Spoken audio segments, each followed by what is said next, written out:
তোমরা আগের ব্লগেই দেখলে আমি বাড়ি এসেছি, আর বাড়ি আসতে না আসতে আমার স্টুডেন্টগুলো চলে এসছে, এই যে পুচকেগুলো। পরের দিন সকাল সকাল বেরিয়ে পড়লাম, যাচ্ছি একটা বিয়ে বাড়ি।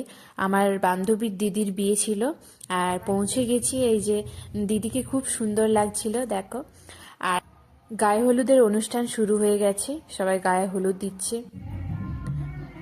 এই আনন্দের অনুষ্ঠানে যারা আমাদের পাশে নেই তাদেরকে আরো বেশি মনে পড়ে। আর এই যে হলো আমার বান্ধবী, তারই দিদির বিয়ে, আর খুব সুন্দর লাগছিল ওকে। এই যে দেখো, এ হলো সমাপ্তি, আমার বেস্ট ফ্রেন্ড।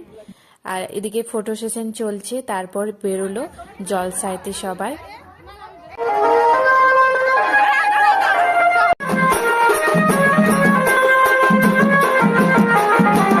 আজকে এই পর্যন্তই, দেখা হচ্ছে তোমাদের সঙ্গে নেক্সট ব্লগে। Till then, tata.